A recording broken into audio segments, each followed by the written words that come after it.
Okay, so what are we?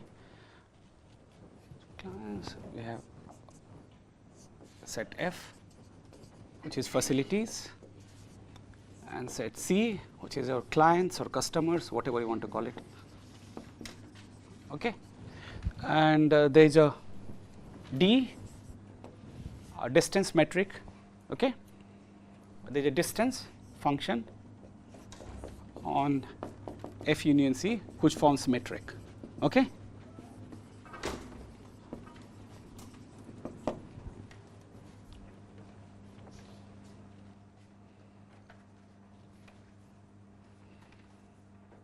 Okay. So, we are going to do K median problem. Okay. So, what is a K median problem? It is very much like a facility location problem. We are given set of facilities, set of clients, and there is a distance function on F union C. So, F union C is your point, and there is a distance function on this. So, distance function on F union C means F union C cross F union C, right? F union C cross F union C. There is some reals or whatever. Okay, doesn't matter. Positive reals, I think.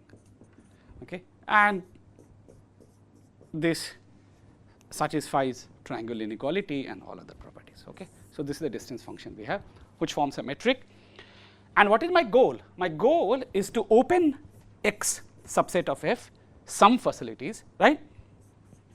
Open facilities, but now we have constraint. We can't open any number of facilities, because notice in my question, I do not have facility opening cost, but I am only allowed to open K facilities. Okay?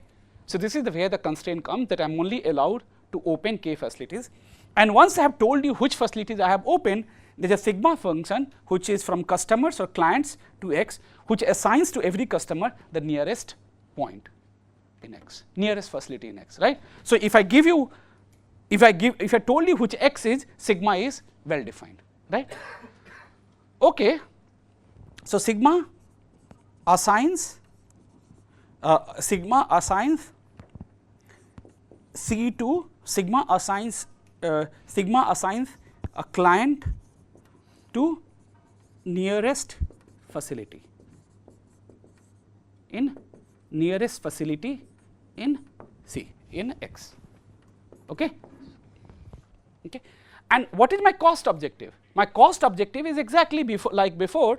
My cost objective is going to be what is the cost of X? So, if I chose X, then this is summation over, I go over every client, right, and distance between sigma j, which facility I am mapped to, and between me. Is that fine? So, this is the cost function that I have to optimize. So, I want to find an X subset of this. So, this cost of X is minimized. Okay. So, what is my goal? Given set of facilities, set of customers, and a distance function on F union C, my objective is to come up with K facilities, X subset of F, such that this particular cost function is minimized. Is the question clear? Yes, no, maybe, if not, ask. Okay? For this question, we don't have to worry about cost of facility. No. Free. But look, it's free, but you are only allowed to open K facilities, right? Yes. Yeah, there is some distance function, and that satisfies this property, but maybe I don't need that. It's not the question of there is a distance function which is defined. There is a thing that there is some metric function defined. I may not need it, but like it's okay, because maybe then it's very hard to define a metric properties or something. But for now, let's assume there is a distance. Ideally, I would have just like the distance from F cross C to F cross C, but that makes life difficult. So let's just assume that there is a metric function on everybody. Okay. Because sometimes what happens is that, imagine that I want to route from this facility to that facility and then go that facility. So, that like twice, thrice I want to go via facilities and then use the distance function. You understand or you don't understand? Imagine that I am a point here, I go to some facility, then I go to another facility, I go to another facility and this. Now, I want to say that this distance is smaller than going directly, then I need a metric also on this kind of objects. Maybe I also need to go, maybe I'll say go to other client and then go to facility, for example, right? But like for my analysis, it's possible that, hey, how do I say oh, my home is closer to that guy's home is closer to that guy's home, and that guy's home is near to the facility. Why can't that be possible? Right? Then I will say, okay, but then going from here to here, there's a shortcut from going from this client to the third client directly. So that is where I will like to use all this metric property. Also considering that houses we are travel is a intermediate place. Like What? in previous, first time we see that local search, we see that okay, we are just going to our place to direct to facility. That's right. Now we are considering this another houses also. No, I'm not considering that. I'm nothing. But that it's possible that the shortest path from C to X, or the shortest, it might go via some other client's customer. I don't know. I didn't understand Madhumita's question. What was the question? Her question is, why are we talking about distance between C, C? Why are we talking about distance? Because last time, wait, Shashmita, no. Last time when we were considering facility location, our function was from F cross C to this, and we had a different kind of metric function. Okay, so now, but now I'm saying that there's a metric defined on both facilities and C. I'm treating them as a point set, same point set. Yes, that's the thing. Sometimes a facility could be a client, like they are. But yeah, here I'm not saying that F intersection C is empty. I'm never saying that F intersection C is empty. I'm not assuming any of this You thing. are serving a C as well as you can open a facility here. That's what it means. So can C be a subset of it? CB? Subset of it? I mean, sure, why not? I mean, nobody stops it. I mean, pathologically that could happen. Okay? But maybe for your intuition and for this, at this point of time, if you really want, you can assume that F intersection C is empty. That might help you get a better intuition. Let's not get into the, what is that called? The unnecessary extremities and lose the main fact of an algorithm. Okay? So notice something which I'll tell you. If I gave you a client X, okay? Once I fix you a client X, okay? Once I fixed you set of, facilities X, then sigma is a very, C to X is a function which for every client assigns this, okay? So let's suppose if I write this cost of X with respect to sigma, okay? Now imagine that I have some other function sigma from C to X, some other assignment from customer to this. What can you say cost of sigma 1 X? How is this cost related to each other? You understand? Look, set of facilities are same in both the places. Sigma is the one which assigns to every client the shortest, like it assigns to a facility which has the shortest distance. Sigma 1 is some other function from client to set of facilities. So with respect to this also I can define cost function, right? Like here it is sigma j, it will be sigma 1 j comma j. What can you talk about cost of this object and cost of this object? Is there any relation between them? Which is greater than or equal to? Right. So always remember. So if I can show that, hey, this is like some 3 times best, then this also is at most 3 times opt. If some weaker function can give me some upper bound or is less than or equal to the best, then the best is also less than the optimum, right? So these are the kind of assignments I will be doing several times in my algorithm. So this is one basic thing you should understand, that given X, this is the best assignment which is possible. Any other assignments can only do worse. So if worse is not too worse, then so is the best not too worse. You get my point? So keep this in idea clear, right? That sigma is the best assignment once X is given to me. Okay? Okay. Huh? What? What is X here? X is some set of facilities. X is subset of facilities. Given a set of facilities. If I fixed X, right? Once I have fixed X, there's a sigma function. Otherwise, there's no definition. Another sigma 1 is again C to X. Now, whatever, whether it is given or not given, if right hand side is same, right, then sigma is the best object. Sigma 1 is a word serve object. That's all that I'm saying. Right? Because for point wise, that gives you the best number that is possible. Other guy may be assigning somewhere else, but that assignment can only be worse, even point wise. Right? So this is something to remember and recollect. Okay. Okay, so this is one concept that whenever you are making any metric kind of algorithm or this is something which you should always think, that this sigma is the best assignment possible given the set of facilities which you have decided to open. Any other facilities will only give worse cost. Okay, so this is something to remember. Okay, so that's one thing. Okay, and this is an idea number one that is pervasive in all these kind of things. There's an idea number two that is very pervasive. Okay, X is a set of facilities that algorithm opens. Okay, X is some set of facilities that algorithm opens. Okay, like algorithm has opened up set of these facilities, but what is my goal? My goal is to understand how X and set of facilities which probably the optimum would have opened.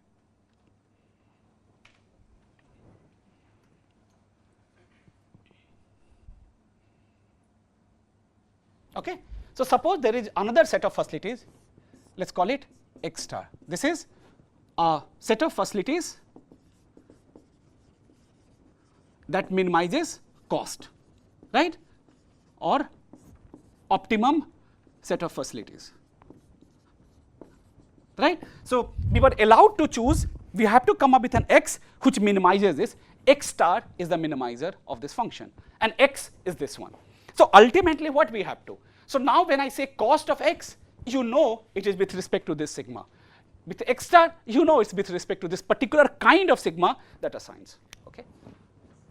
So what are we interested in to understand this? This is what algorithm returns and this is what I return, right? Okay. So there is something very interesting happens. How am I going to relate ourselves? How I am going to have a metric used in this kind of a property? Okay. So I say, look, if X assigns, so think of this way. Okay. So these are set of clients and I have partitioned them based on how it is assigned to X. Okay. Here is someone from X, say X1, X2, X3, X4, Xk, right? This is how things are being assigned with respect to X, right? And certain cost function. So what I mean, what is this partition means? So for these clients, X1 is the closest facility. For these set of, whatever you look at this blue portion, no, for them that black color is the facility that is closest. This is what I mean by this. Okay. Now what happens is that, okay, but like now, but there is something called X1 star, right? So X star also would have placed some of these people somewhere, no, for these people. Okay. So what we try to do is that we try to understand, okay, which is the closest to X1 star, X, like there is someone in X star, right? And now I want to understand how do they behave with each other. So now I ask, okay, look at X1, he must have been, like it's possible that X1 also belongs to X star, then that's great for me because I am closer to my solution. But it is, for now, without loss of generality, assume that none of these Xi belongs to X star. Okay, right? X star is literally a disjoint set of facilities. Okay, so what I know, X is my algorithm facilities and X, this is just for your intuition, I'm not making any algorithm. Okay, so what I do, I said fine, but then X1 must be close to someone here. So maybe some X1 star, X2 star, maybe X3 is closer to X1 star itself. I have no clue. X4 is also closest to X1 star, right? Xk is some X5 and this. So I try to superimpose how this closeness means. Now what kind of this thing? So now I will try to understand, look, this is my distance to X1 currently. This is what algorithm tells me that, hey, my distance to X1. And possibly this is what he was paying in the optimum. But there is, now I want to understand, hey, as a client, I paid here and I paid this much here because this is closure. So now how are these triangle inequality related to each other? So for everything, so I want to understand how is this distance compares to this distance. This is the study of every metric property is all about trying to understand how so if I am a facility, if I am a client, I am associated to x1 whose closest is x1 star, right? So this is the path which I have, right? But there also, now I want to use triangle inequality to say, hey, but this path is smaller than this path and this path, right? And then use some structural properties to derive some upper and lower bound on optimum distance and the distance that I'm paying, and then sum them up. You understand the point? So every time I will start with some such objects, how x star behaves with each other, okay, and try to see how differences, how distances, what is that called, changes or update with respect to each other, and then this is just trivial, sum them up all. You understand, right? So one idea is this. Second idea is that look at algorithm assigns x1, optimum assigns some x1 star, and I am to him and to him. How I relate, how does this distance and this distance relate to my direct distance? Is there some relation between them? If I'm able to find some relation between them, then I can exploit that relation for my approximation algorithm, okay? So this is just a philosophy. This is not an algorithm, but this is what when I try to design an algorithm, I try to see these things in my situation and try to use this, okay? So now let's just write one-line algorithm for this problem and then see how does these things behave. Okay, so I have understood the question, right? So let me write down the algorithm here and let me use those two spaces for the analysis of this algorithm. So what is this algorithm? A local search algorithm. So what should I start with? A solution, right? So generally I told you, right? So local search algorithm is all about start with a solution and let's improve it locally, okay?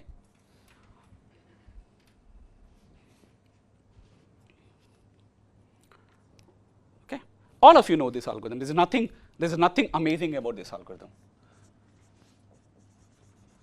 Procedure,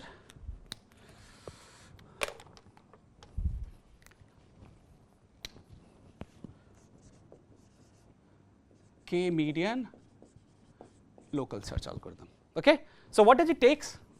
A function of set of facility, set of clients, and a distance function. Okay. Now it should assign. What will you assign, Madhumita? It should start with some solution, no? What will be your starting solution? What facility? Okay, great. X. This is the most obvious thing, right? X be an arbitrary subset of K, arbitrary subset of K facilities. Okay, whatever you like, you start with. Whatever I feel like, I just say. Once I fixed this K guy, I have some cost function defined, right, with respect to this X. Now, what should I do? How will I better? What should I do better? Another, right? So because I already start with some K guys, right? What can I do? There are several possibilities, right? I could pick up some subset of facilities from outside, like some red facility of size P, okay, and I could find some other P size facilities from here. Let's call it some out, and let's call it in. So what will I do? X minus out plus in, right? When if cost of this is less than cost of X, then I can perform this operation. Understand? Right? So P could be, at least P has to be equal to 1, but P could be 2, 3, 4, 5, 6, 7, 8, 10, 20, 30, anything. You understand what I'm saying? There is no reason for us to just swap one facility. We could also decide to swap 2 facilities. We could also decide to swap 3 facilities. Okay? So what will I do? Right? But so there is no reason for us to swap just one facility. We could also swap several facilities at a time. That seemed to be more powerful, no? If I allow K swap, what can we achieve? If I allow k swap, okay, if I allow up to k swap, then what can I do? I have x, look at your intersection with O, right? Move this out, get this in, right? I can get an optimum solution. But how much will the swapping will take? N choose k, because I have to try. Huh? By k swap, you mean replacing sets of size something or k number of swaps? No, k sized subset. Exactly. Yeah, yeah. Okay. Like 2 swap means 2 size subset, 3 swap means 3 size subset. Okay? But then this could give us an optimal algorithm, but look at the running time. It's like n choose k. Not good. That's not. Something k prime which is less than equal to k. Yeah, so I allow up to k swap. So you're allowed to use less than equal to k swap. Okay? Okay. So then this could give you an optimum solution, right? But there are two beautiful questions though. So this algorithm takes n choose k for swapping, right? So this is like an XP in size of swap, right? Is it FPT? Is it W1 hard? I have no idea. I can ask this question, no? Once, if I use swap, size of the swap as my parameter, then this is an XP algorithm, n choose k and some polynomial time. But then I can ask, is this local search? Because for example, if I had an algorithm which is like say c power k times n square for this swap, then I can swap up to log n just by using polynomial time. And maybe then, because these are much more powerful swap, right? You see, if I allow k swap, I can get an optimum algorithm. So it is conceivable that if I allow more bigger swap, I get more and more closer to an optimum solution, right? So it is conceivable that local search, when I allow more powerful swap operation here, then I can reach to more and more closer to the optimum solution.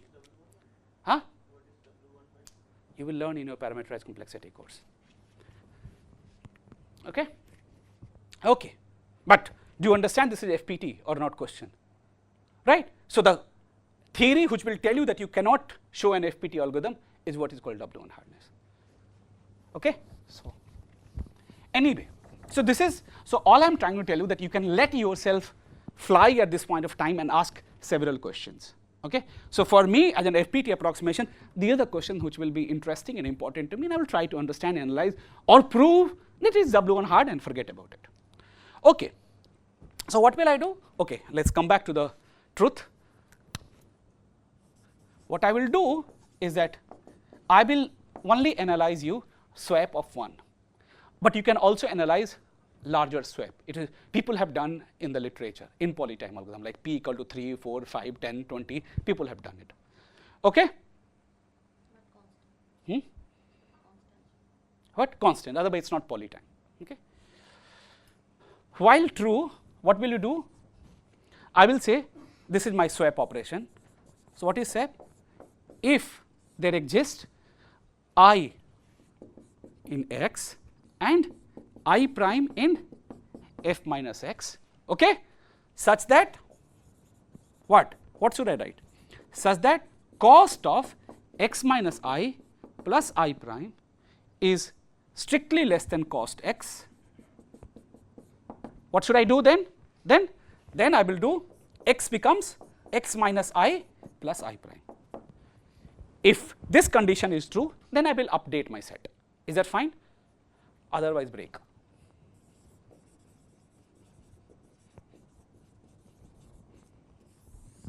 Is the algorithm clear? There's nothing. That's it. Done. So I start with an arbitrary solution. I try to make one swap. If I succeed, I swap it and I carry on. And why is this a polynomial time algorithm?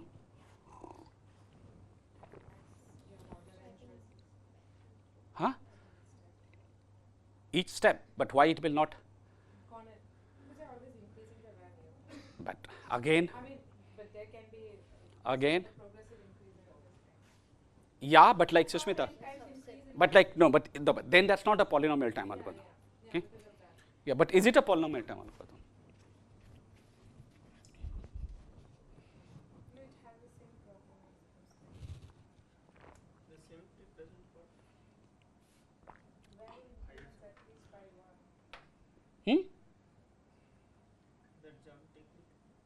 Yeah, that will always work. There's nothing to that it will not work. Like that is a very generic technique. Maybe I should do. You know what? There's a thing. Your set size never changes, That's right. and there are only n choose k possibilities. Yeah, so they still can do n choose k, no? Yeah, n choose k. It's still there. So why is subset set not changing? Maybe ideas may be different. What do you mean by ideas? I started with a k size facilities. I delete one and I add one. I delete one and I add one. I always maintain a set of size k.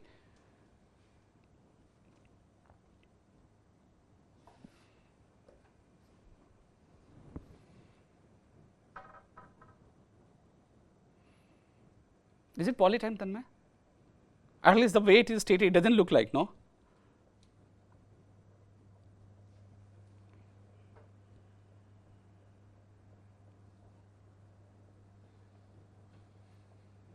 Okay. Anyway, so besides that point, but this is something to always remember about local search.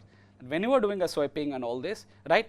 While each step of sweep is polytime, but the number, this while loop could be unbounded. Okay. Of course, for example, here, because your cost is always increasing, right? It is upper bounded by n choose k size set, right? Because every time you are getting a different set, and you will never come back to the same set because cost is every time increasing. Okay. Okay. So,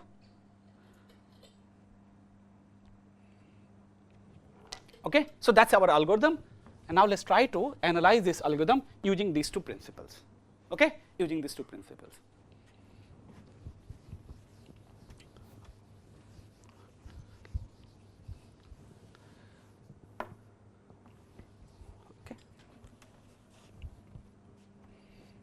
Okay.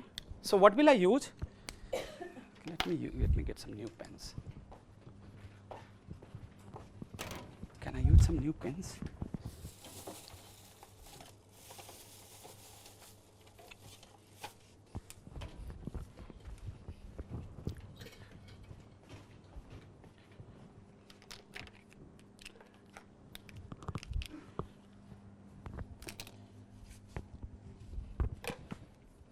Okay.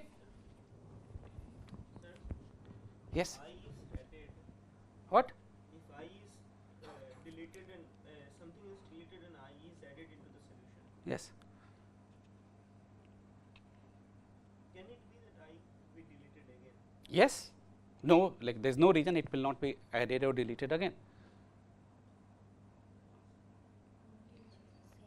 It's just that the same k size set will not occur. But look, containing I, how many sets are there? N minus 1 choose k minus 1. That many times it can come and go back. Because different sets are different, and because of that different new element, costs are different.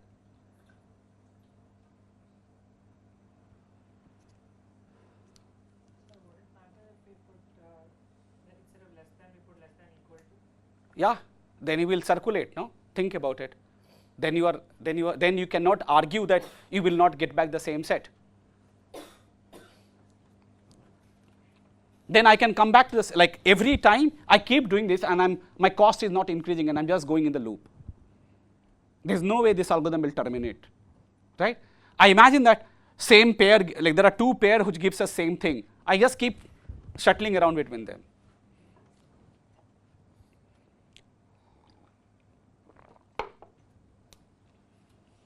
Okay. So what is given to, what is an algorithm's object? So algorithm says x and sigma. This is what algorithm comes up with, x and sigma. Okay. And now what I will do, so what is sigma inverse of I? This I will denote by gamma I. That is basically set of clients that are served by I. Is that fine? This is basically sigma inverse of I is, right? Okay. Okay. Served by I. And now similarly, I will define x star and rho star. This is for the optimum. So it's fair to say that so your sigma is unambiguously defined That's right. Sigma is that. So sigma star should be the sigma min for x star. Yeah, sigma star just for differentiation. Like, I mean, otherwise, like sigma, Same sigma I should have written here sigma with respect to x or sigma with respect to x star. Otherwise, it doesn't make sense. So just for, because I only have two things, so I write sigma star and sigma. Okay? Do you understand what sigma star is a function that with respect to x star define its clients to the closest possible object. Okay? Okay. And now I will write, so what is dj? Is a dj is distance from sigma j comma j, and dj star I will denote as d sigma star of j comma j, right. So dj is the payment done by my client j in my algorithm. Dj star is a payment made by the client j in the optimum. Okay. So now what does it mean? Cost of algorithm is nothing but summation dj, and cost star is nothing but summation dj star. Okay. So these are the notation that I will use throughout my algorithm.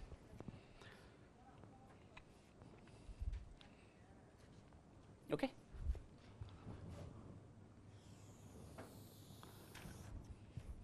Okay. So for my algorithm, what will I try to understand? I will try to understand that at some point of time, this is a local optimum. This is a local optimum. It means if I do some flipping with some I and some I star in my x star, things are not happening in a right way. You understand my point?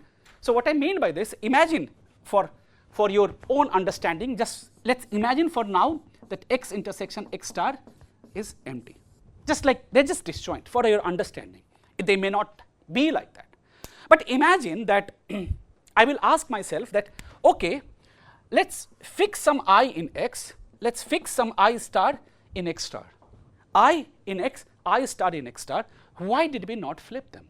Why did I not consider x minus I plus I star? Of course, because locally the cost of this is greater or equal to the cost of x. That is why. But now I want, you understand my point? Why did, so if I ask why did we not make this flip? Okay. So now if I made this flip, I want to define how do I do reassignment. Okay. So I star is element of x star. Okay. I star is element of x star. So what will happen is that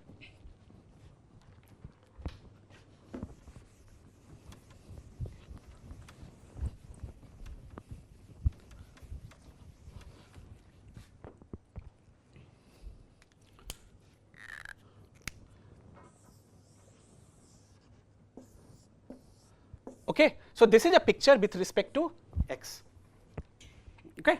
And suppose this is your I, which I am going to throw out. Okay. And I am going to throw out I and add what? Some I star. This I am going to throw. Right. Now I need to reassign all these guys. Right. I need to reassign all these guys. Like I need to reassign. Right. I need to.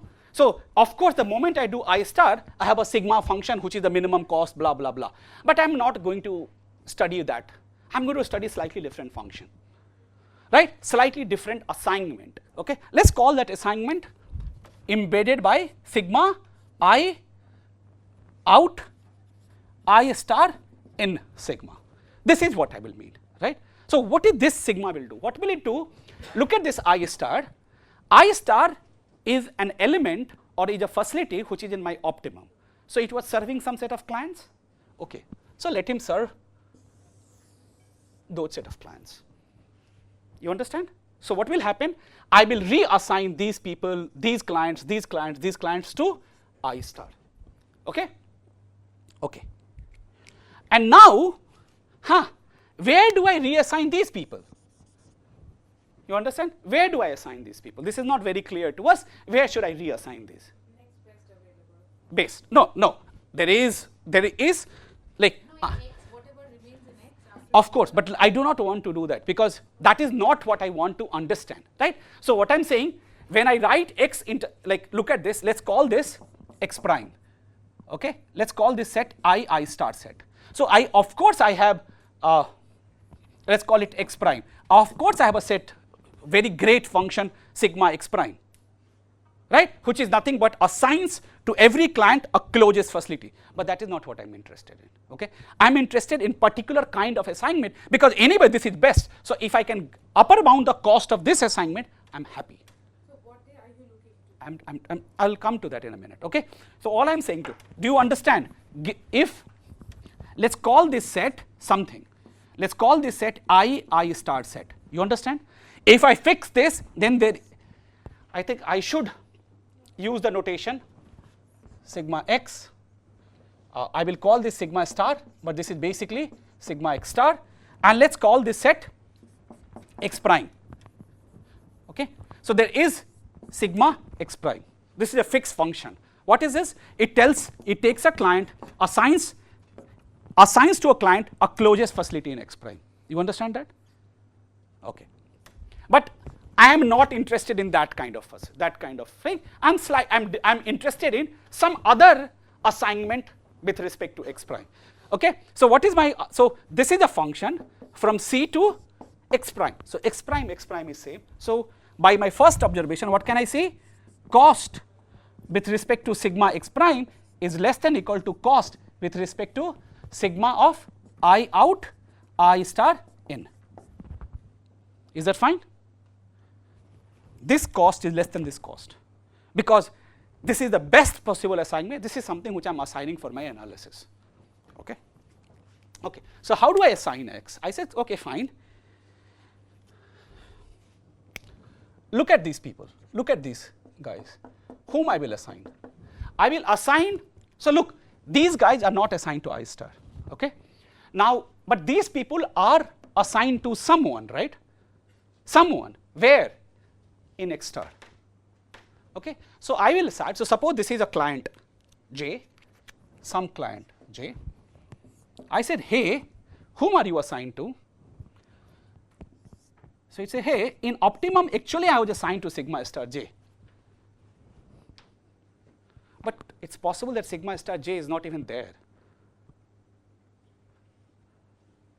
Right? Sigma star J says, I was assigned to best, in your optimum solution, I was assigned to sigma star J. Right? But this may not be even element of x prime for that to matter. But then what I say, okay, fine. Fine, it is not there, but let's do one thing. Okay? But where is sigma J? It is in x star. Right? So this is where it comes. Okay, fine. What is the best thing that I can do? If I cannot assign J to sigma star J, where should I assign? I should assign to J the best thing which is possible in x prime. And what is the best thing that is possible in x prime? A facility which is closest to sigma star J, but in x prime. Okay? So I define the notion of nearest. So what is a nearest for any I star in x star, nearest of I star in x prime is the closest facility in x prime to I star. Is that fine?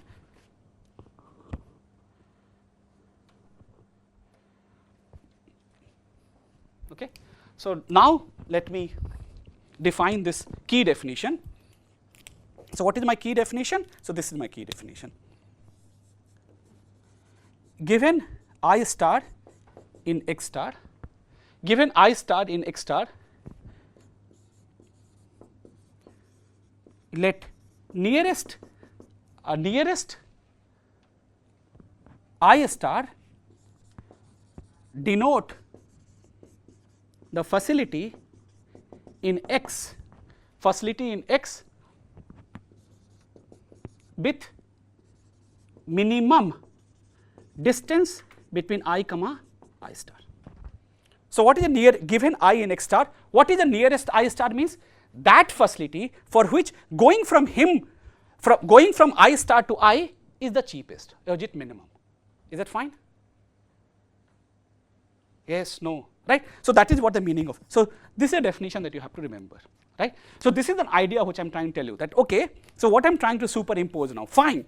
Some of the facilities of my optimum are not there. So for each of them, I have decided, hey, for me, what is my representative?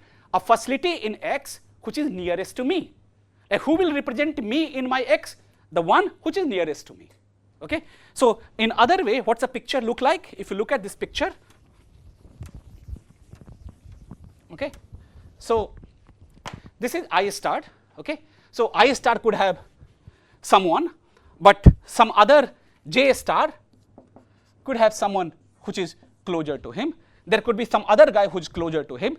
So this is what I say.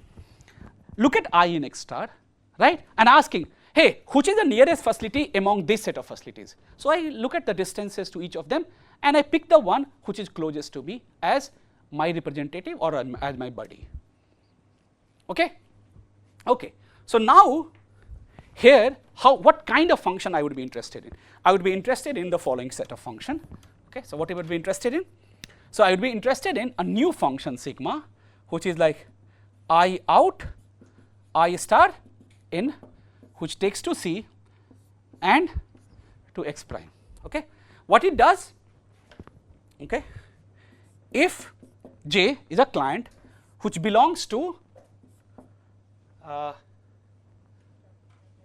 tau star of I star, then whom do I map to? Then you map to I star. Okay. Else, if J belongs to tau of I minus tau star of I star, like these elements, right? Then where do I map him to? Nearest of sigma star of J. Is that fine? Remaining goes to, right? Otherwise, J goes to, where does J goes to? Yeah, so J goes to, let's write it down, right? We had, right? J goes to sigma x of J.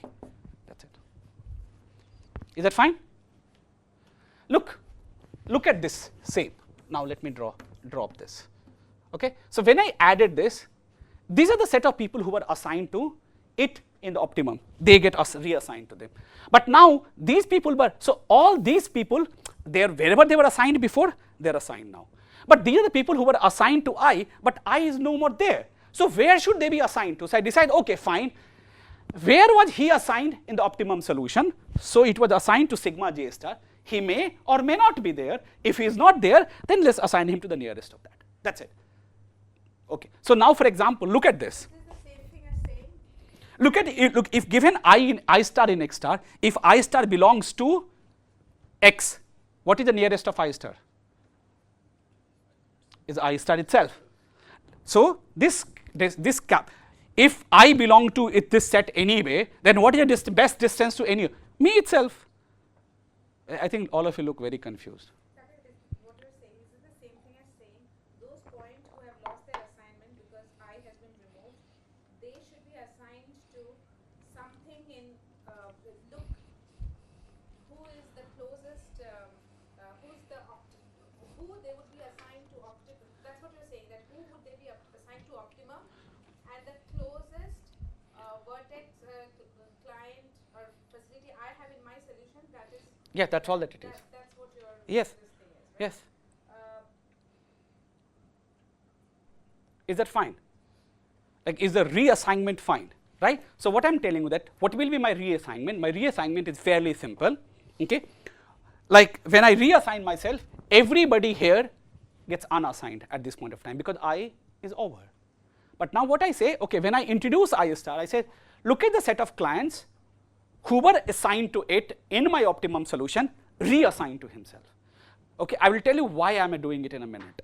Okay, I will tell you in a minute why am I doing such amazing this thing in a minute. So okay, so in a minute I will tell you why am I doing all this crap. Okay, but these people are still unassigned, right? Because these people may not have been assigned. So where should I assign them? right? So of course, if I look at sigma of x prime, they will be assigned to the best solution which is available in the set x prime. But the solution which I will analyze, the assignment which I will analyze is slightly different. What is that? I said, hey, assign him to a facility here which is closest to the facility which he was assigned in the optimum solution. This is what this guy does. Yes? Nearest of I, because he was served by I before and now we have removed I, he doesn't have any assignment. So What? It is not nearest of I. Look, it is nearest, he is assigned to nearest of sigma star of j.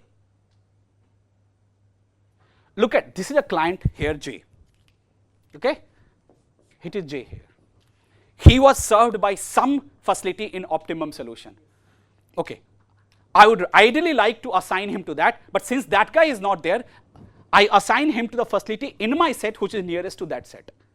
Okay? Okay. And if that is there, then you are, of course, you are assigning him to him because nearest of that is himself. Okay? All that fine? Okay. So what do I achieve by doing this? Okay?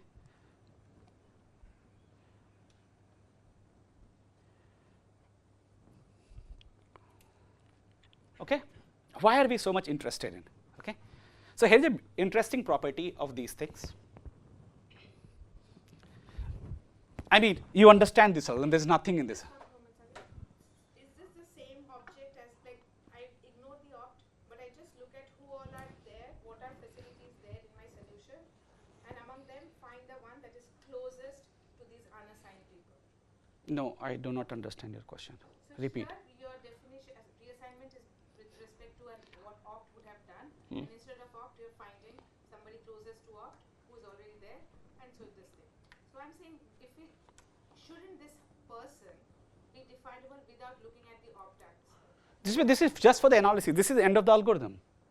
No, that's fine. I'm just saying that why isn't it the same person as saying that look at the vertices that are unassigned currently because I has been taken out, and in the remaining vertices in x prime, that is x prime minus I star, find a facility which is closest to this vertex. Yeah, that is exactly what sigma x prime is. But that is not what assignment I want to talk about. How is this going to be different from the sigma? This is very different, Sushmita. This is very different. It could be that the person who is closest to him in x prime is not what he was assigned in optimum and closest. Right, but why would opt do that? Because it's probably going to It's not, opt is not going to do that. Why? Because we don't know how other assignments of opt are. That's the thing. Like overall, it will get a benefit. Yes? Is this because that all facilities needed to be assigned to some facility? Yes. If that is anyway fixed, whatever set I come, this is what it gets fixed. This is what I'm trying to talk about, right? But I'm talking about a particular kind of assignment which is worse, but which is easier to analyze. Right? Once I give you x prime, there's a canonical way of assigning it. Assign him to the closest facility. This is fixed. But this may not be easier to understand, easier to attack. So I am defining something very. So what am I trying to do? Look, I'm just trying to do is the following thing. Look, I am trying to cover by different I will take different I star and I will cover these things by somehow by optimum everywhere. Everybody I will allow him to pay at least once or twice with the optimum and see how it happens. Right? When I assign this ball here, what happened to this? This set of people here are paying I star. Right? And that is what they were paying in the optimum. So when I will take another I star, the people who were assigned to them in I star, they will be paying exactly like this. So if I sum them, then I know that somehow the cost of optimum is there in my equation to play around with. You understand? So if I imagine yourself,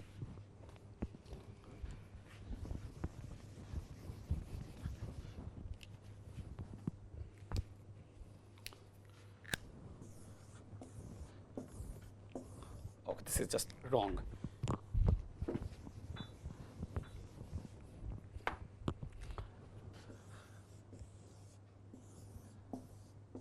Okay, this is what my x does. Okay, now imagine that I said, okay, let's swap one, let's put someone else. Let's swap, let's let's get him off and let's get some I star in. What will happen? Forget about any other assignment. In this particular assignment, all the people which were assigned in optimum are going to be contributing this distance. Okay. Next time I will throw away on one more guy and get another I star. Then what will happen to that guy? That will take care of some other set of, so I'm getting balls. So imagine that it's a, okay, rather let me, this is also bad example. So let me draw a slightly better example. Okay. So imagine that X covers elements like this, okay, like this, like this, like this. Okay. What I do, I said, okay, let's take away element from here and let's get some I star optimum. So optimum may be covering elements like this, but they are disjoint, right? So now when I get this, I said, hey, let's assign these people to I star, right? So imagine that this is like, what I'm doing here, I1, I2, Ik. This is the rows, okay? And what I do, this is I1 star, I2 star, Ik star, okay? Okay? Right? So these set of elements were assigned to I star, I1 star. These set of elements or clients were assigned to I2 star. But it's the same covering of the same set of clients, you know. There's a blue covering and there's a red covering, okay? What I want the cost of the blue covering by the red covering. That's it, right? So now I'm trying to get this red. Yes, Pallavi? I lost the connection in between, so I understood the reassignment. Yes.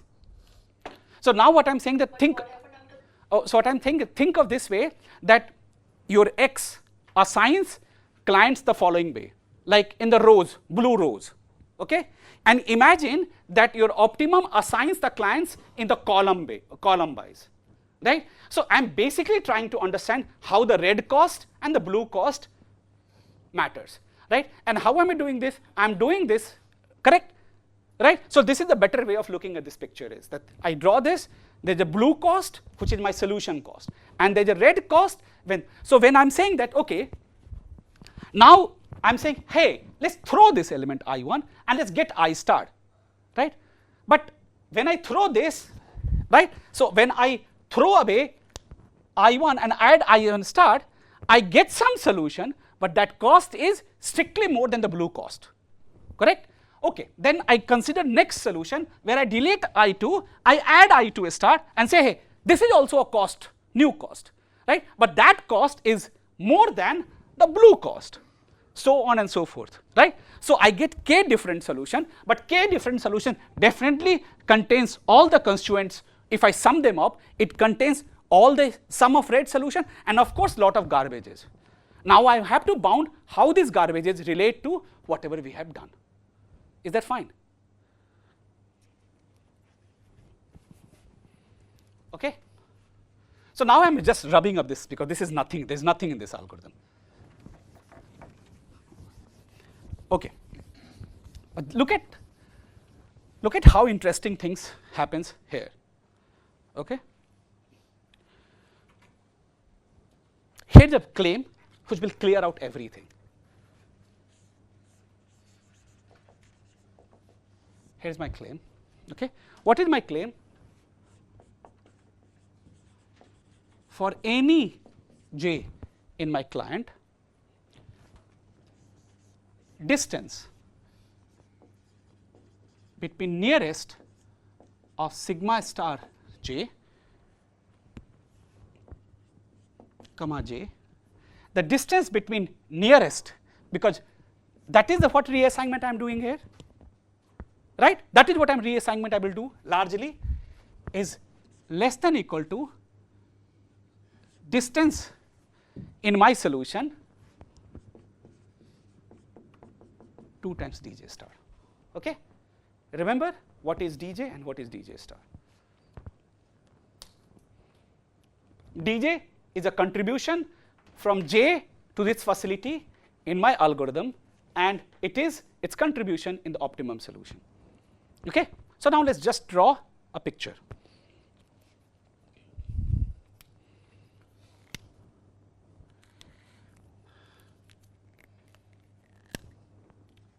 Here is your J, right? Okay. In my solution, he is assigned to which one? Let's say box, which is sigma j. Okay. And the same guy has been assigned to a red box in optimum. This guy has been assigned to, what is this?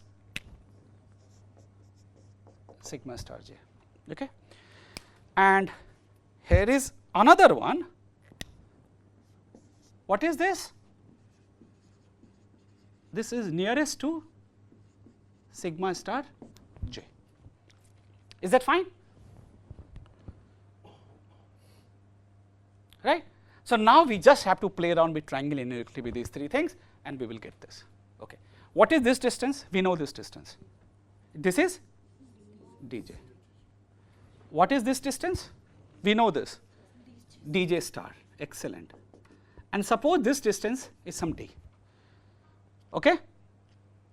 Okay. So first let's try to write down the triangle inequality. If this distance is d, then what is this distance? This is at most dj star plus d by triangle inequality. Do you agree to this? Right, okay, fine. Okay, now let's apply a triangle inequality on this. What will I get here? What will I get here? This is less than equal to? Okay, so what are we getting here? Is this fine?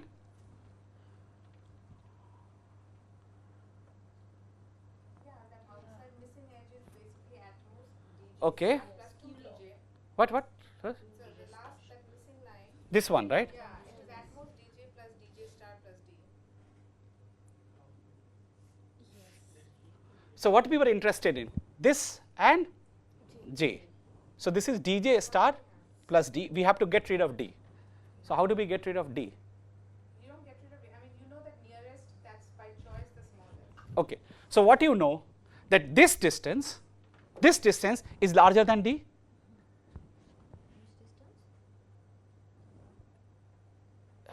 J, look, this is also, look at sigma star j. What is the nearest j? Among, this is also facility in my x, this is also facility in my x, but whom did I assign him? I assigned this facility which was closest, right? It means this facility was farther than this distance d. So this is less than equal to dg star That plus, nearest visit that thing is the one that is in opt which is nearest to me. Maybe this one is by distance by sigma. no Shushmita, sigma star j is in my x star. This is in my optimum. Yes. And for him I find nearest in my x, and the non boxes are my x. This belongs to x, this belongs to x, this belongs to x star, right? So if this is my nearest, then any distance to any other facility is strictly more or less than. So this is why I will get, what will I get from here if I understand correctly? Star plus dj. Okay, so what does it tells us? That this reassignment, look, this reassignment in my solution, with respect to x, I was paying dj. With respect to x, I was paying dj. But by putting me towards some different assignment, you are forcing me to pay 2 times dj star, which is in my optimum. Right? That's all that it says, right? Okay. So this is it. This is the lemma. Look at this distance. Okay. J in x, how much was he paying? J in x, he was paying how much? dj. But here, how much will he pay? dj, at most dj plus 2 times how much he was paying in the optimum solution. This is what it tells, no? No? So, I am saying in this solution you are paying 2 times dj star at most extra. In this new assignments you are paying this much only extra. Okay, that's all. Okay. Okay, is this fine? Okay. So now let me rub this.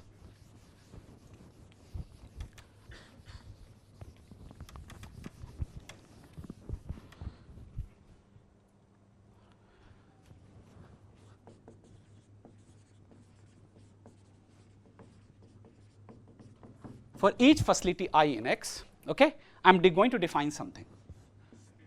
What is xi star? It is those I star in X star nearest of I star is equal to I. Is that fine? What is this? For each facility I in X, I am defining, so think of this way, that this side I am writing, what is this? These are facilities in X star. Okay, these are facilities in X star, and these are facilities in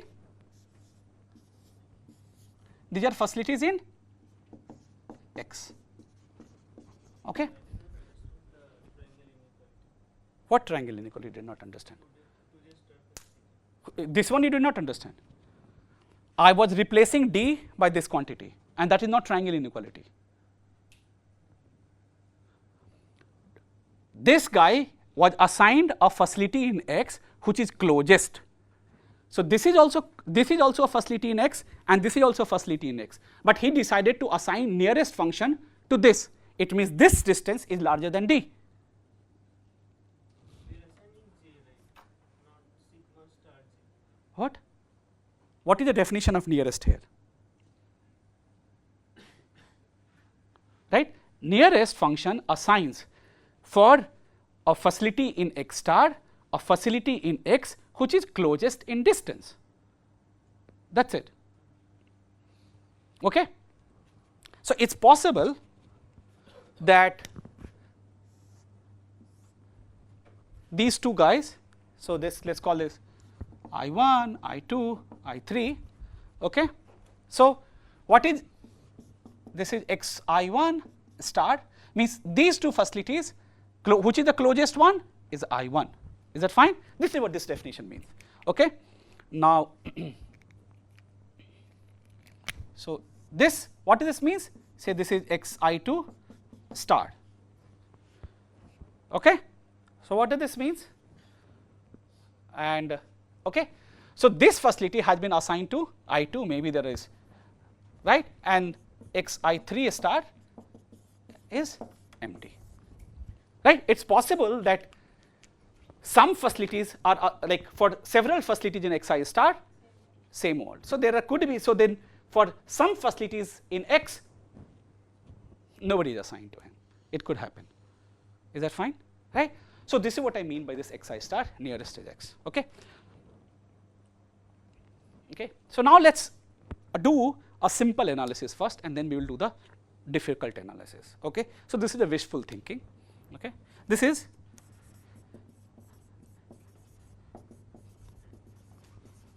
a wishful thinking that each xi star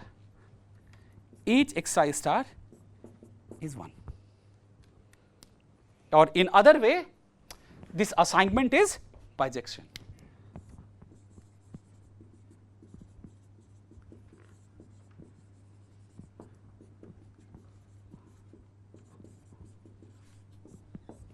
Is that fine? Imagine that for everybody there is like I1 has only one closest person, like this kind of bifurcation does not happen. This is like a bijection, right? So basically nearest function from X star to X is a bijection. This is all that I am saying. This is all that I am saying. So what is the nearest? It's a function from X star to X which assigns this a nearest by this definition. Suppose this is a bijection because both have sign equal to k. So if it is exactly equal to 1, it's bijection. Is that fine?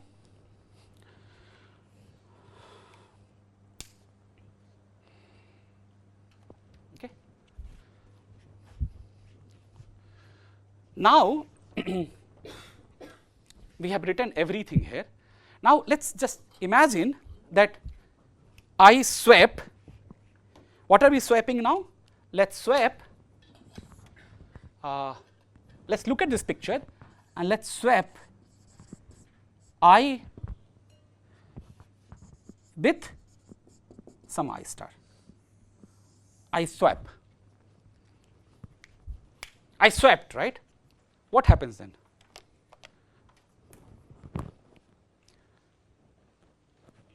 Okay.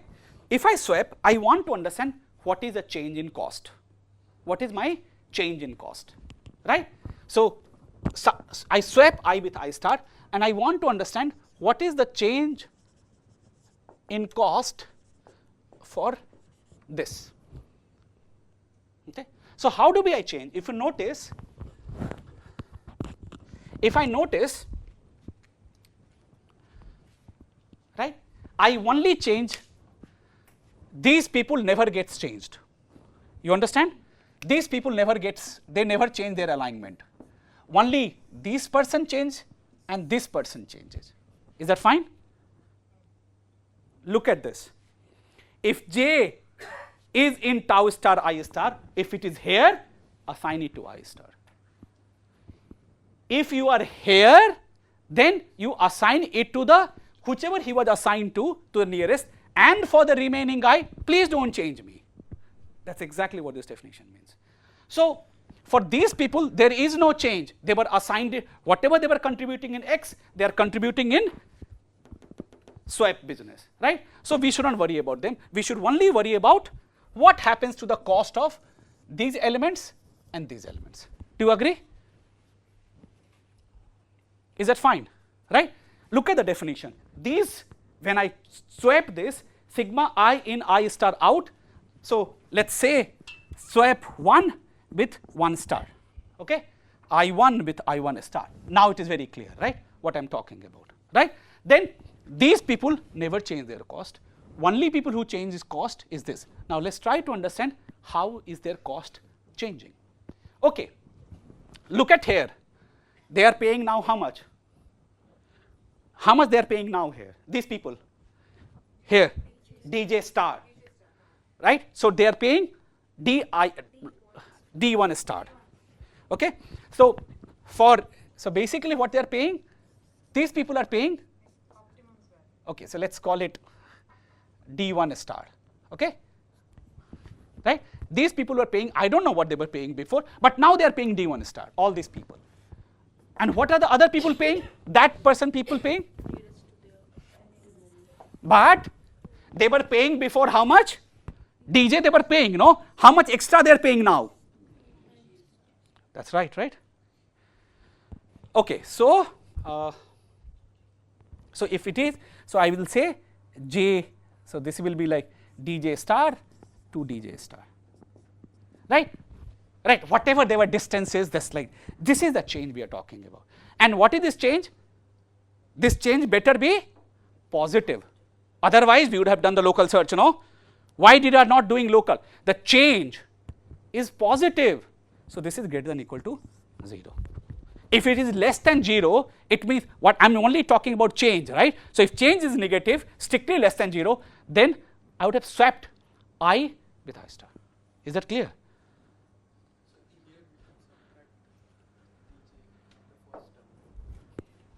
Oh, right, right.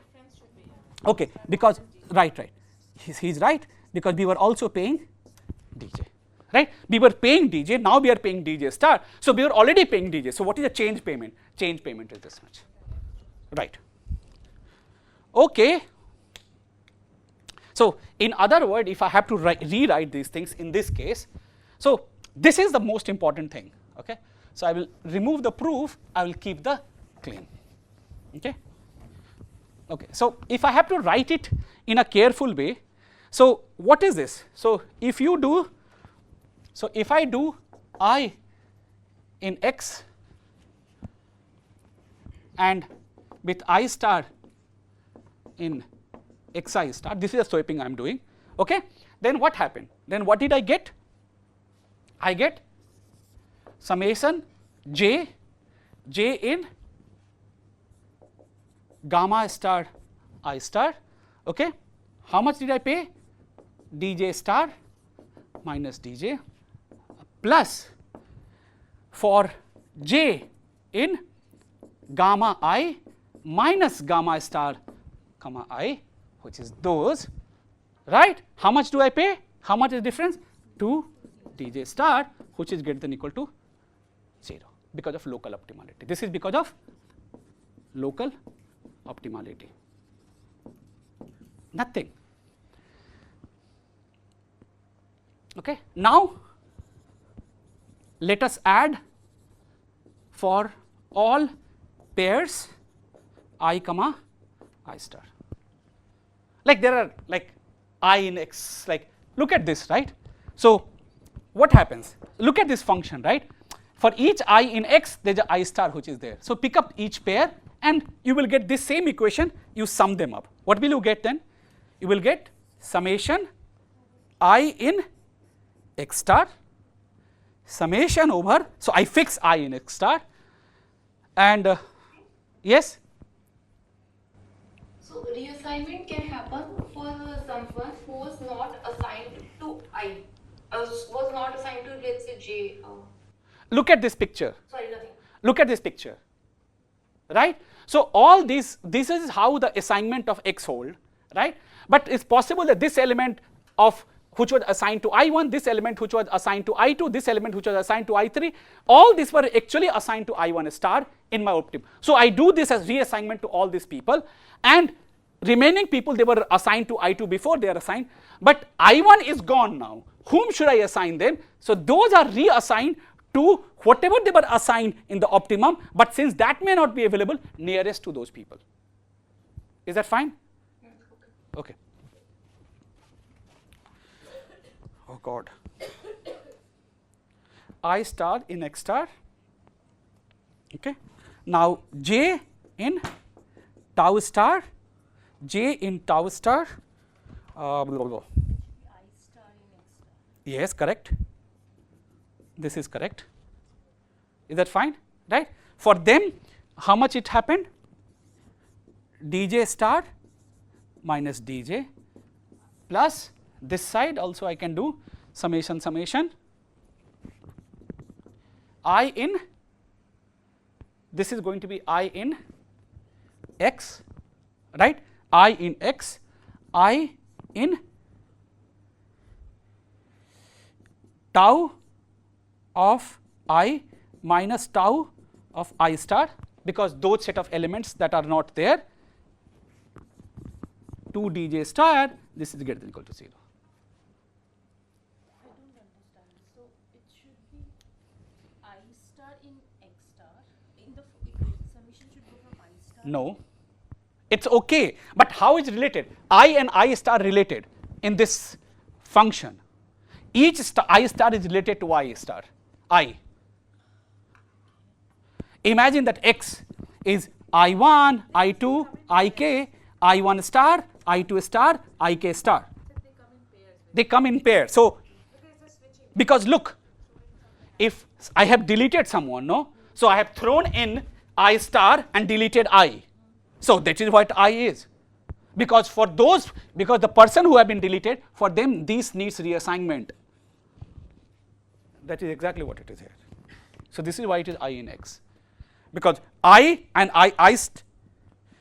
this is I star in x star. Okay? And then it should be tau star I star. It should be tau star I star. That's right. Okay. Now let's try to understand what this is, this muck is. Okay?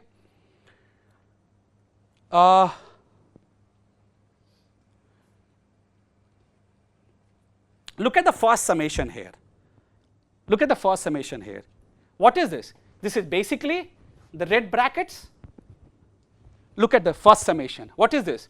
I in a star, tau star is nothing but this red, this red, this red, this red, and this red. Look at this. Forget about this. Just focus on this. What is this? What is this? It's a partition of client with respect to assignment in X star, which is nothing but red, red, red, red, red. that's okay. But this is what. So every client here is considered exactly once, right? So what is this left hand side is, right? So this I can write is, this is nothing but I can write this equal to summation j in client, right? J in client dj star minus dj. Is that fine? Because every client contributes exactly once because of this partition. Okay. Now look at the other side. Other side, first of all, 2 can be taken out. So forget, let's take out the 2. But look at this. What is this? I in xi, because of its bijection, how many times each client is participating, right? Now it is blue map. Now it's a blue map. The second summation is blue map, right? Because tau star 1, tau star 2, tau, not, and actually not everybody, only some portions, like for this guy, this, for this guy, this and this, for this guy, this and this, for this guy, this and this. This is what is being assigned. But all I care about, no client is done more than once, which implies, again I can write summation over j in client to dj star, and this is greater than or equal to 0, right? Because I am adding any more, I am not. So what do I get here? Okay, this is a blissful thinking, by the way. Okay, so okay, this I wanted to keep. So what will this imply? What will this imply? If you look at the left hand side, okay, what can I rub?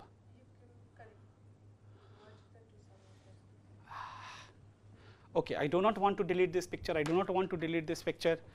Okay, but then we are done anyway. Okay, anyway, what is this quantity? If you notice, what is this? This is nothing but Cs star. This is Cs star minus what is this? This is C alg, right? And this is again. So what we get from there, if you notice, you will get Cs star minus C alg plus 2 times Cs star is greater than or equal to 0, which implies if I take this outside there, so the cost of my algorithm is less than or equal to 3 times Cs star, and this is a factor 3 approximation. But in the case where I1 and I1 star were bijection. But when the 2 comes up with something, Again, then it will be 5. Why? so there is no 2 inside sound, Yeah, right? so it This is, that was wrong. This is wrong because I took this 2 out. This is why it is.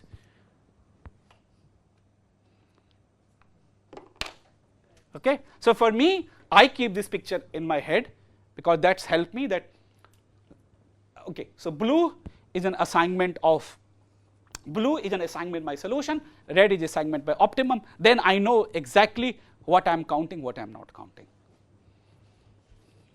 Okay. But this is a blissful thinking that such situation does not arise. What is the problem if such a situation arises? What happens then? What can happen if such situation arises? Like I am assuming that each xi star is cardinality 1, but this may not happen, no? There could be several facilities in xi x star which are closest to I1, right? What's wrong in it? No, there's no question about it. This is fixed. There, like there are. This is how it looks like. Xi star is just capturing the fact that the replacement, like Yeah, but they all want to replace with I1. What's the problem then? Problem is,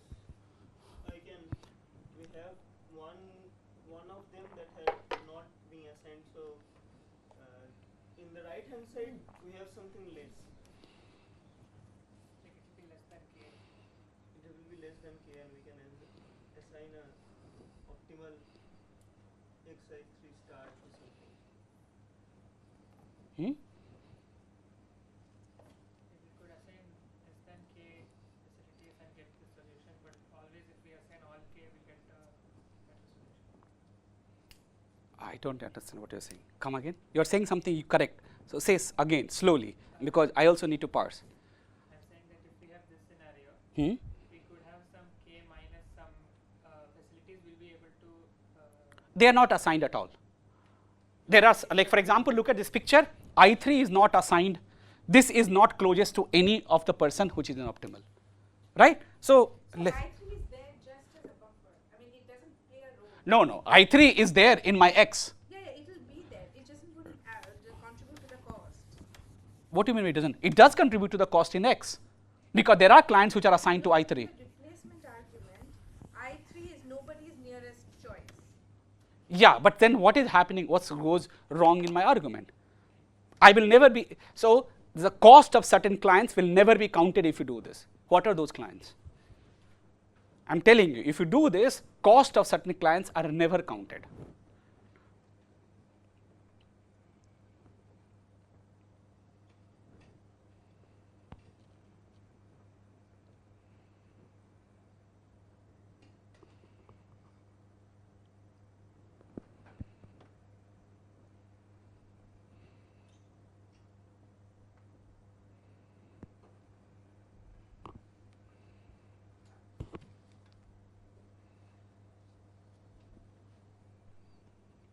Look at the clients in I3. Will they ever be counted? That's the thing. So they must, like, they are being served by I3. Yeah, but they are served by I3. Imagine they are served by I3 here. This is my I3. These are the set of clients which are, okay. Now, Like in X, you are counting. oh, sorry. I3 is this. This sector is I3.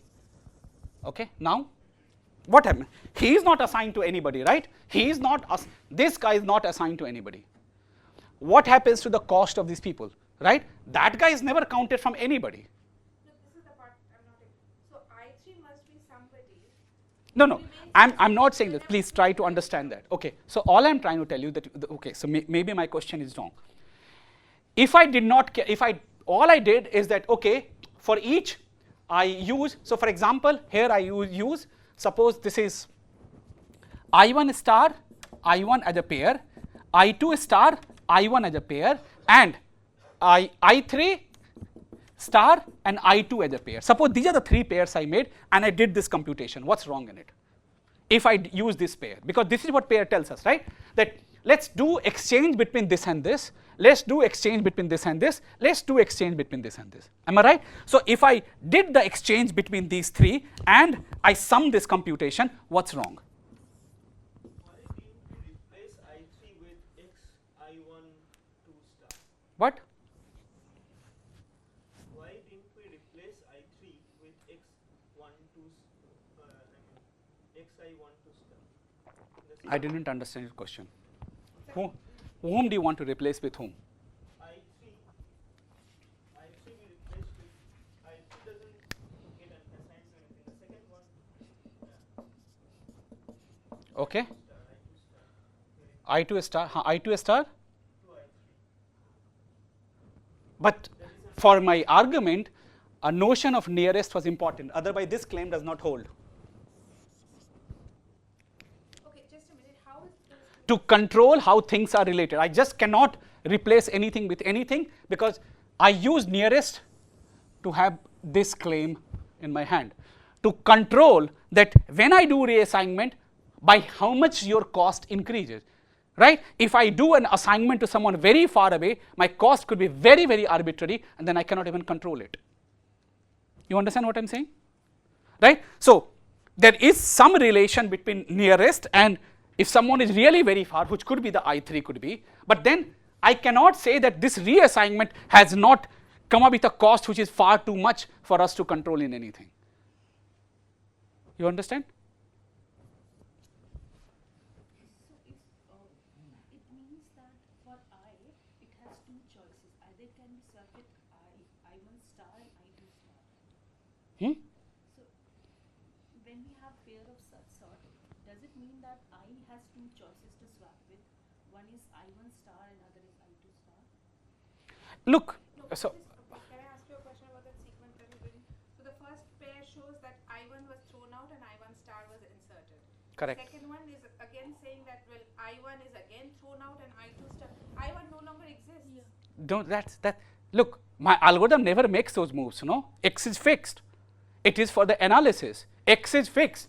I'm not, this is swaps are done for the analysis. Why did that swap did not happen? That swap was also on the table, no? There was a swap. I1 has already been removed. It will never be. No, Shishmita, x is, please. You do a reassignment. for No, I1, no, it no, will never wait. appear. Look at x. This is what my algorithm returns. Now I am trying to understand that, hey, look at I1 is here and look at I2 star. Why did I not swap I2 star with I1? Why not? Because that is what I use the fact to say this is cost is at least greater than equal to 0, right? Yes. So I1 is there. I1 will never be replaced with anything else. It is, I am trying to tell you that, hey, look at my current cost. I want to understand why certain swaps did not happen. Because of that certain swaps did not happen, what can I say about the whole cost of x? I still want to understand the cost of x, not anything else. And I'm just trying to say, hey, this flip you did not do because of this region. This flip you did not do because of that region. And at this point of time, I1, I2 star, I1 star, I1, I2 star, both are possible to flip, right? But suppose I did this, and then I will come to you what you were saying, Sobhai, okay? Okay, in a minute. Suppose I did this 3 swap, what is not counted in my algorithm? That's all that I'm asking. Very simple question. If I did this 3 swaps, and I did exactly the sum, so I did this swap, I can prove this exactly the same way. For each of this swap, I can prove this exactly the same way. There's nothing wrong in it. But if I sum them up, what goes wrong? Huh? What is not counted? This I'm very asking. Huh? I1 star and I2 star is replacing I1. Then I3 star has to replace at least more. There has to be at least No, one so star fix. which has two. Look at I1 star. I1 star comma I make a replacement because they are I1 star comma I1 I make a replacement. Okay, this is fixed. So this will hold. Okay, I2 star I1 I make a replacement. With respect to that also this will hold. I3 star I2 star if I do, still this will hold. Individually, they will all hold. Now I sum them up. They still hold greater than equal to 0. But why it is not giving us a bound? Don't partition your like There is no overcounting. There is some. do the double summation. At least some has at least one I3, some IX star has to be adjacent to two. It is there, no? I1 is there, no? The other way around. At least one star should be adjacent to two. Otherwise, it will not monitor everything that I1 to I3 monitor. Look, it is not about monitoring at all, no? X is a solution. It's just some set of equations. I mean, some clients will be left out. Why? What is the meaning of left out? This is something which I do not understand. Left out by which solution? By X? No, by star. If this is the case, then star has to, like, I3 star has to be monitored to at least. What? Where is I3 star has to be? Yeah, he is monitored by I2. There must be something where, like, that star will be, like, will have two edges at least, because the other way around has to. Because otherwise, these clients that, These are not clients. These are facilities in X. yeah, I'm not able to phrase what I'm saying. Okay, it's fine. So there are two things you people do not understand. There is an algorithm and there is an analysis. All I am doing everything up until now is for analysis. My algorithm was just did, it outputted X. Okay?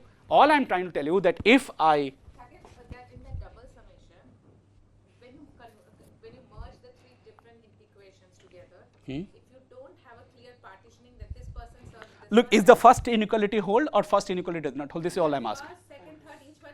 No, you but sum now them up I together, sum them up. Does this hold or this does not hold?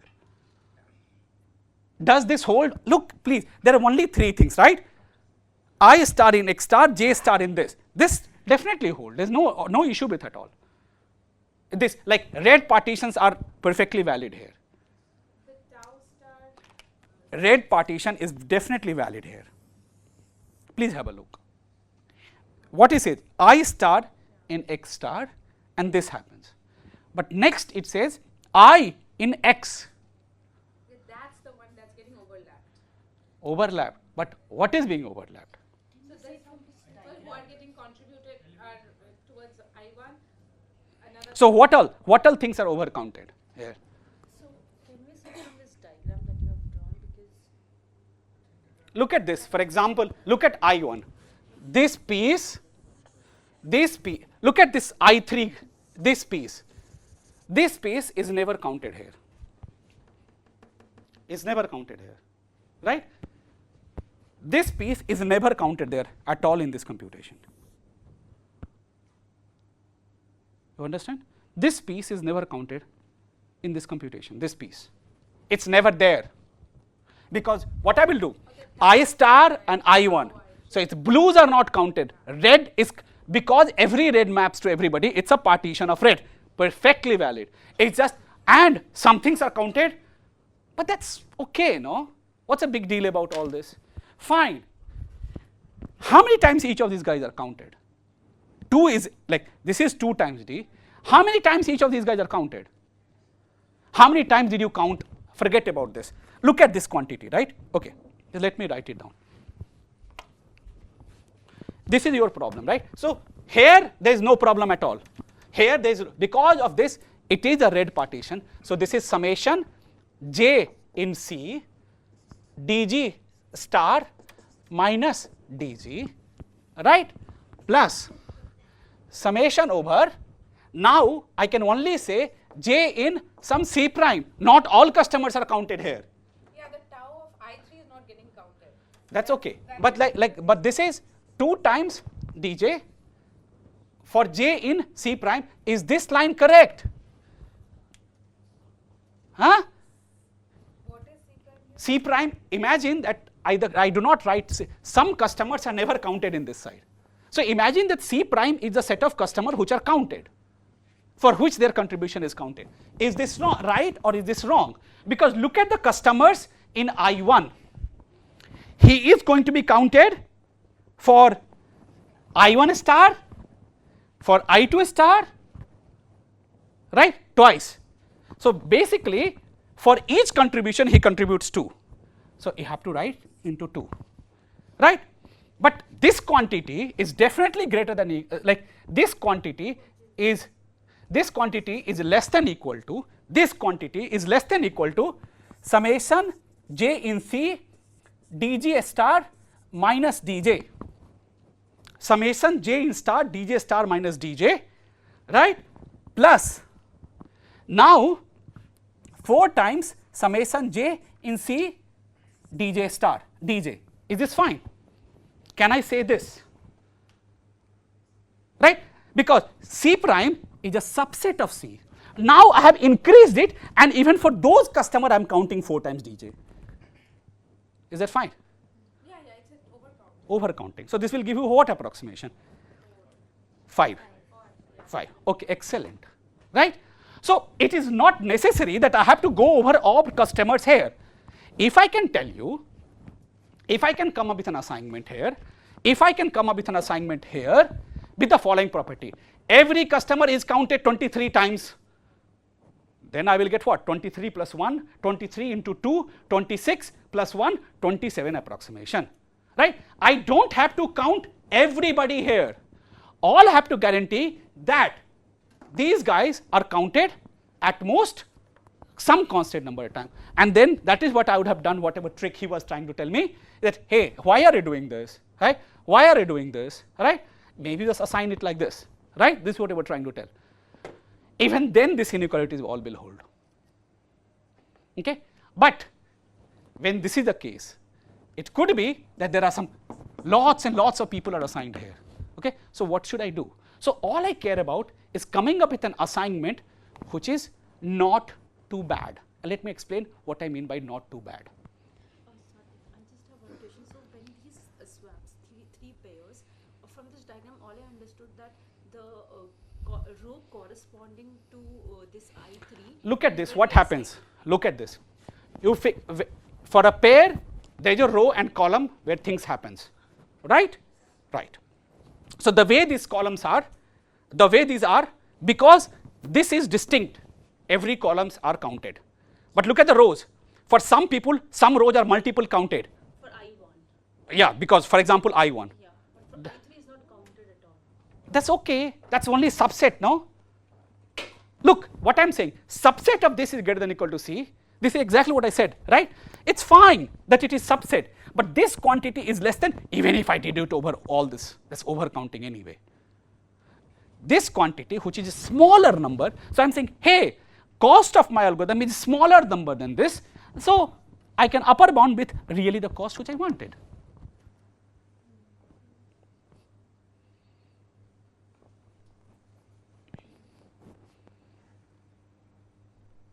right? This is greater than equal to this is, so I can do this. So this is perfectly fine.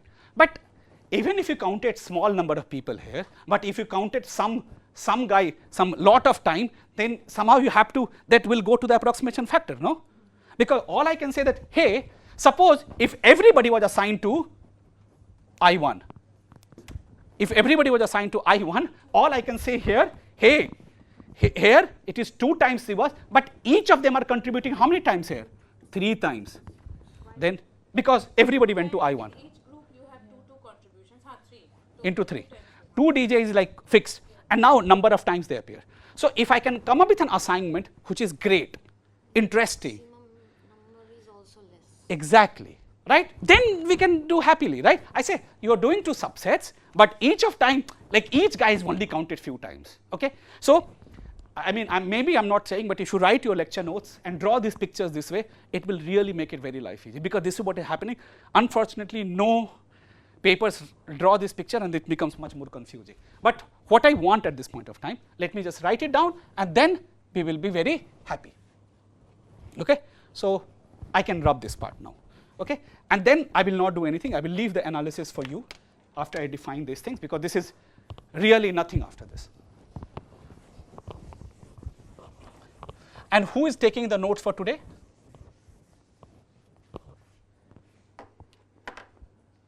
Who is taking the notes for today?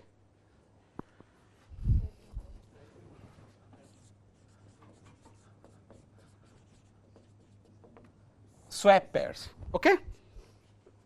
So I'm going to describe an R subset of X star cross X.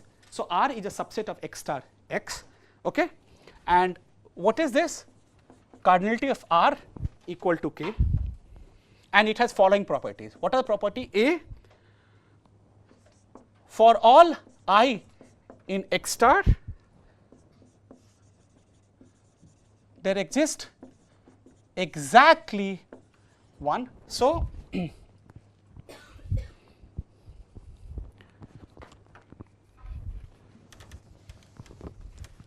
okay. Do you see this assignment here? Right? So I'm going to say X0 are elements. So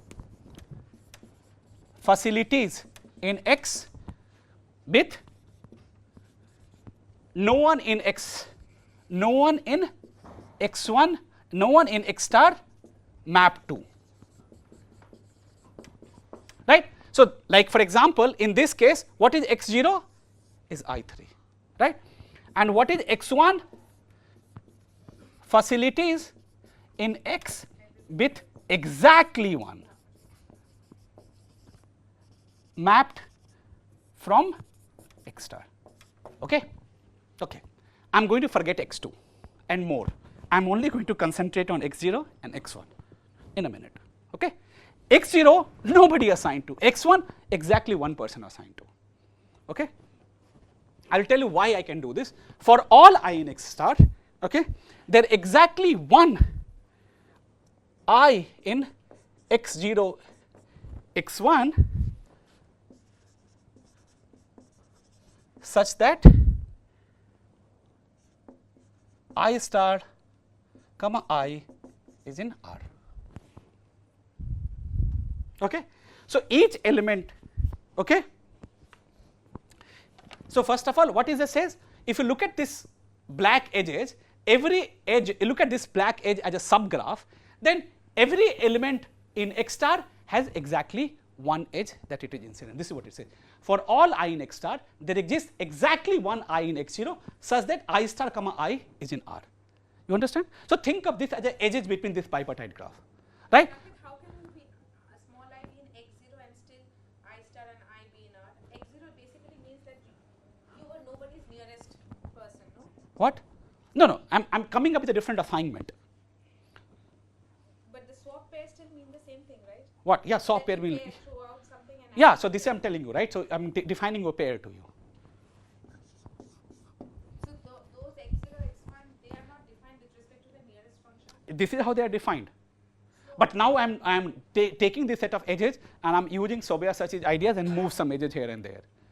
So you create a matching. No, I'll create something more interesting. So I don't understand.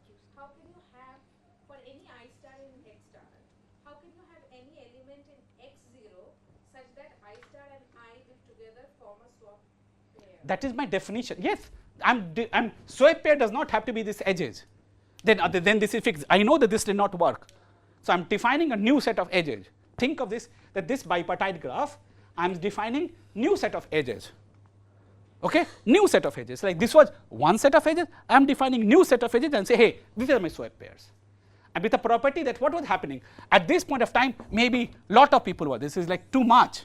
I don't want one guy to be reloaded so much, and because then I make my life harder in my analysis, because all this will get into my approximation factor. Okay? Okay. Okay. Now, for every I in X1, there is exactly one I star in X star with I star comma I in R. Okay. So, if you are in X1, I will draw a picture in a minute, then you are only related to one person, right. So, look at X1. X1 was assigned to someone before, it is assigned to the same person, I am not making any change to him. And see, for every I in X0, there is at most 2 I star in X star with I comma I star comma I in R. Okay. There are a lot of questions, right? So, let us try to understand what I am saying.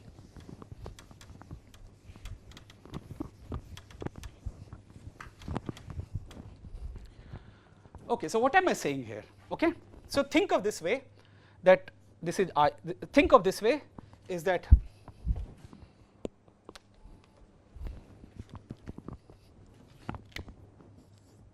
these are my red boxes. This is element of X star. Okay, and let's draw one more, because then it will become slightly more interesting. Okay, and suppose this is an element of X, right? And how did the nearest do? So, first let us try to do this nearest business. So, what the nearest did is the following. Nearest did, okay, so nearest was assigned, this is how nearest went, okay, this is how nearest went, and then this guy went here and this guy went here. Suppose this is how nearest went, okay, this is what nearest went. So, now what I am going to tell you is that, okay, first of all, so what is this element of? This is X0, and what is this? X1. First of all, I will not use any vertex. First of all, notice I will not use any node which is part of X greater than or equal to 2. Those nodes I will not use. Okay. So, what I am going to do? I am going to delete these 3 edges. Okay. And what I am going to do? Delete these 3 edges in my relation, and I am going to reassign them. How? I said arbitrary. I said, hey, is there a 0 guy available? Yes, go. Is there another 0 guy available? Is there a 0 guy available? He says, great. Is there other 0 guys available and its degree is 1? He says, yes, then do it. This is my reassignment. And why is this reassignment possible? Think about it. Because of Cardinality, right? So, if you have too many vertices of this kind, then there will be too many vertices of degree 0. So, you have always enough that you can assign everybody 2 and don't use them. It is not bijection. It is not a bijection. This guy has degree 2. Who is that person there? Those 2 guys. No, your condition, who has degree 2? X naught, elements in X naught, who were not assigned before, they can be assigned. Now, in this assignment, notice that nobody, like in that box, no element is going to count it more than twice, and then you are happy, and then that will give you factor 5 approximation. So those, but X greater than or equal to 2 vertices, they are completely unassigned. Right? Yeah, we will never use them. So, for my analysis, I will start with X, do my swap with respect to this, say, hey, I did not do these swaps. hence they are bounded. A, now let's sum them up. I get this set of inequality. Hey, but no, this sum is not more than 5 times C all, and this is a factor 5 approximation because there is no one with degree 2. Saket, for x greater than equal to 2, will we keep one edge or nothing? Why can't we keep one edge? Like, keep on Nothing. matching, no? Why can't I do a matching solution? Everything is reassigned to the Everything is reassigned. But why? Like, there must be a reason. Yes, there are reasons. Matching seems like a more intuitive. Because when I do a reassignment, the closest facility should be there in my market, no? So if I do not want to do that by, But this is the nearest for those people. but nearest facility in the, look, what is my reassignment? What is my reassignment, Sushmita? Look, if I delete an x0, fine, what should I do? Everybody at that point of time for my argument, it is important that they are assigned to the nearest guy. Okay, so to that I need to have people who are nearest here, no, available. So for this it is fine, but for everybody else, because look at this, these are the, look at these edges, right? I said throw away this guy. Will this change the nearest condition? No, for x0 was nobody's nearest neighbor. exactly. So when I throw that, my reassignment will happen everything correctly. But if I'd have done this, it's possible that I throw away that and then my reassignment will not happen ever again. You understand? So it is important that I don't disturb these people. And with respect to 1, what happens? Oh, I got this, so either this is the one or others are anyway remaining. So just go and do that. You understand what I'm saying? Imagine yourself that I'm throwing away this. Look at this guy for the reassignment purposes. I did this. Now some of the elements needs to be assigned to whom? Nearest neighbor. Like example, the people who were assigned to him, people, hey, but you threw away this guy. What will happen? Okay, so there are regions. I mean, okay, next time I will try to do this analysis maybe on,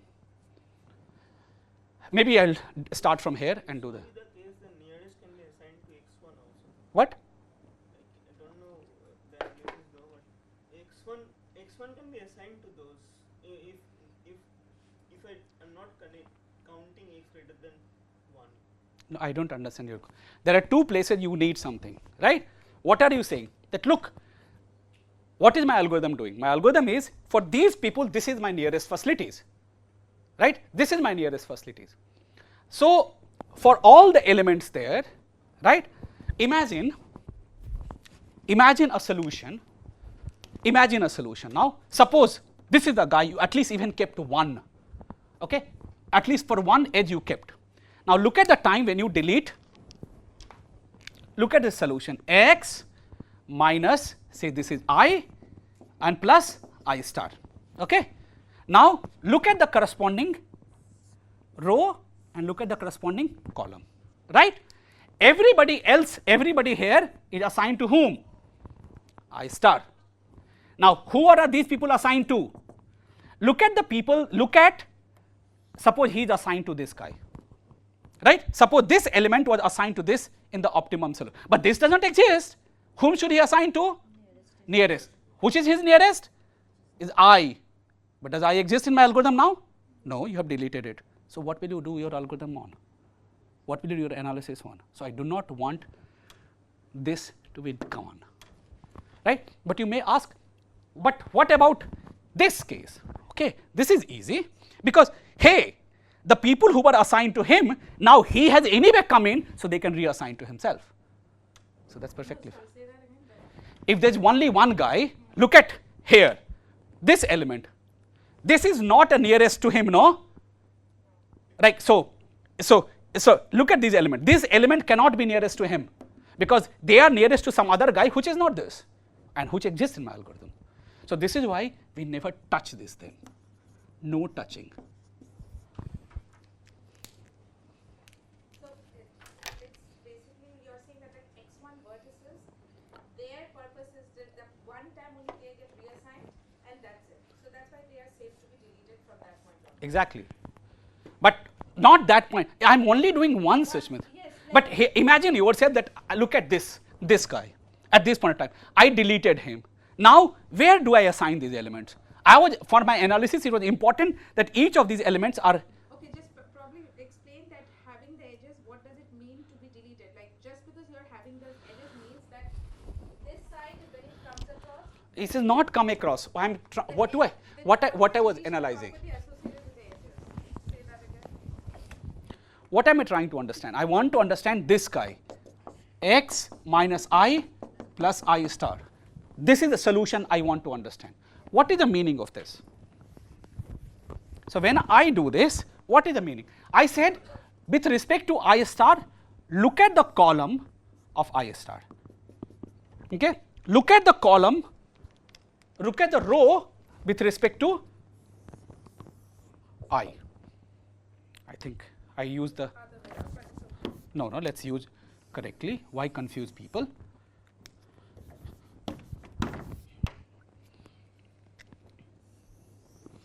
Okay. What did I do? I told you what was my sigma I out I star in. I told you all these elements assign it to I star. Is that fine? Okay. All these elements, whom should I assign to? Because I is gone.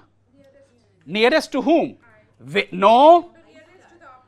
So if this guy, so of course this element nearest is not I star. Suppose his nearest is this. No. So he was assigned to, then what is his nearest? Is I, but you deleted it. Whom should I assign now? I cannot assign anybody, I cannot make my analysis. I am dead. Okay. So this is why. But if I swap with x0, he was nobody's nearest anyway. So I can still. Yeah, x0 is safe, but that x1. X1 is easy. X1, okay. So suppose this was singleton. Now look at this guy. What is his closest facility in optimum? Is it I star? If it is I star, then this in this column, then it is someone else, no? But that someone else is this, but that is mapped to someone else. That is not I. That exists in my solution. Because this guy was uniquely matched to him. So every other pair exists at this point of time.